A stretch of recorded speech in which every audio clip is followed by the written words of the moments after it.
Alright, so SP here. Uh, and I've got a bit of a pistol dilemma, you could say. A handgun conundrum. A sidearm situation. Okay, I'll stop. Anyways, so here's the deal, right? As I was shooting a good bit of ammunition through the CZ SP01 Tactical, I had, for the second part of the video, I'd put about 400 to 600 rounds through it before I shot the first video. And then I was going to film the second video, so I was going to put another like 500 through it, get it up to 1,000, so I'd have a good honest review. And as I was doing a decock, holster, draw, and fire from double action drill, I had a decocker arm spring break. Now, I could be pissed off at CZ, and I was. I made actually a very angry video after it happened, but I didn't upload it. It might go to the Patreon, or it might be uploaded later if I feel like it. You never know. But besides that, it's down. CZ, I've figured out how to deal with the sear cage. It's a very complicated fucking mess. I've got another spring ordered because I had another spring that looked like it was about on the verge of breaking. So I just went ahead and I'm replacing most of the springs in the sear cage with Cajun Gunworks. So I'm waiting for all that shit to come in, and if I can't do the sear cage right, it's going to have to go to Cajun Gunworks, which I really don't want to fucking do, because that's money. But if it does, it's getting a lot of upgrades done to it. And it, I get that CZ would probably have to sell that pistol at $1,000 if they put springs in it that were a little bit better, but I would be willing to pay that if this gun... It blows my mind that you can make a gun to pass insane NATO handgun trials that Glocks can hardly pass, and yet your springs are not rated for more than 6,000 uses. I don't know, kind of made me sad, kind of made me doubt that the SP01 Tactical, at least. I feel like I should have got the manual safety version, as it's a good bit simpler in the sear cage. And I might have enjoyed that version a good bit more, even though you're losing the best features of a double action handgun, which is a long trigger pull safety, basically. So that leaves me with a dilemma. I have several options here. Oh, what are they? Well, number one, I'm going to have some extra income come in from farming sales probably soon.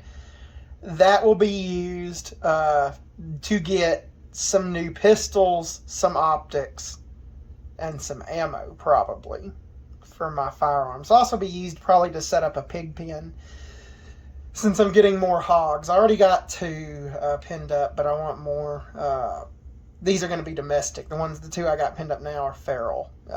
But, yeah, so I want to build a hog pen. I have some money for that. But, yeah, so here's the problem. Back to topic. Should I just sell the CZ once I get it repaired, or sell it cheaply for it being busted? The SP01 Tactical. And people have recommended Browning high powers for a metal framed handgun, specifically the FEG surplus ones, as being very, very reliable, forged, high quality steel handguns that are a bit more simple than a CZ SP01 Tactical. I've thought about that. And I've also thought about just having Cajun Gunworks replace all the springs with their own and keeping the SP01, which is probably what I'll do.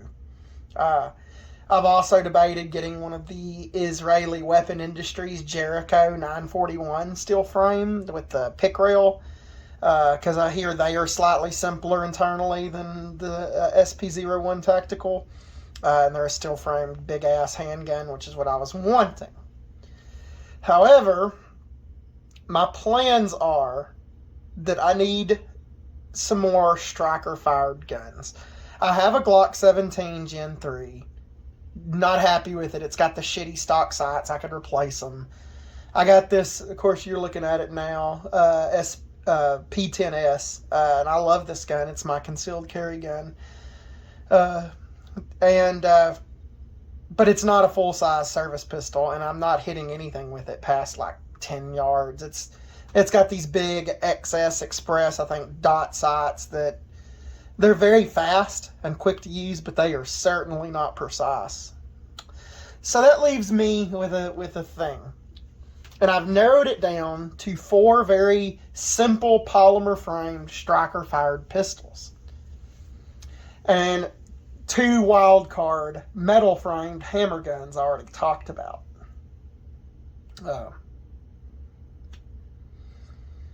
But yeah, so I'm filming this on my fucking deer meat freezer, by the way. Yeah, I might cut this part out. I don't know, because I had the fucking yawn. But, so back to it. I've narrowed it down to 4 polymer striker-fired handguns and 2 wild-card hammer-fired metal handguns. The 4 I've narrowed it down to are the Arex Delta Gen 2 optics ready. Now, I like the price point, but that should never be like a considering factor in a self-defense handgun. But I like the price point. I like the interchangeable frames where the serial numbers in the trigger or the fire control group, so you can interchange the frames. I like that feature. I love that most of them are optics ready. That's a great feature, and that's one of the big considering factors I was looking into. This pistol has got to be optics ready. It's got to be able to squeeze the accuracy of a striker-fired polymer-framed handgun to be something close to that of the SP-01 Tactical, so it can serve as a woods gun too. So full-sized is why I'm looking at the Arex Delta Gen 2 optics ready L version specifically, in the very attractive gray color. That's the lowest priced option of guns I'm considering. We'll throw in a polymer wildcard too, because there's another one I'm considering. But back to the second choice I'm considering is the Glock 17 Gen 5 M.O.S.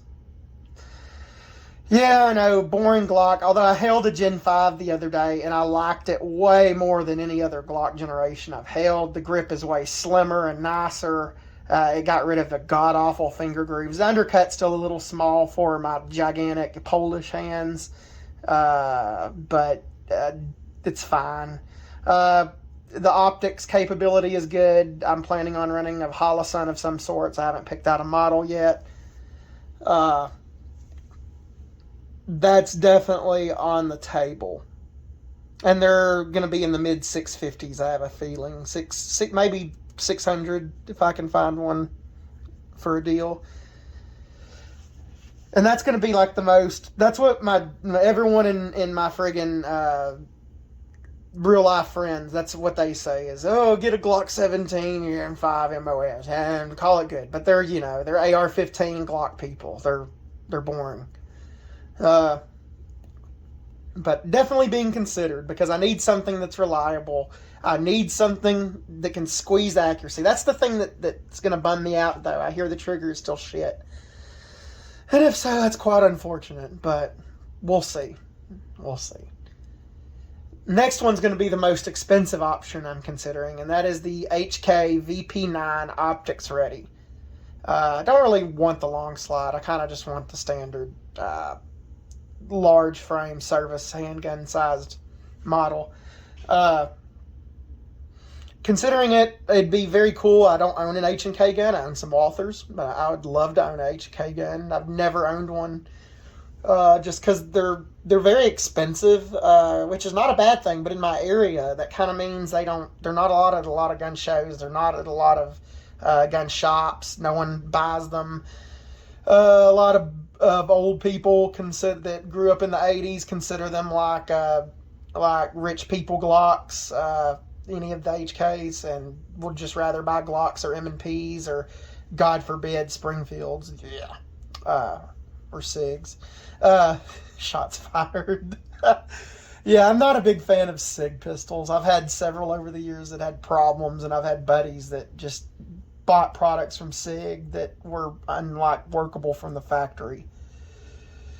So yeah, that's why you don't see me wanting a P320. But yeah, so that's the thing, is you don't see many H&Ks here, but I'd have to pretty much would order it for my area and order it to an FFL.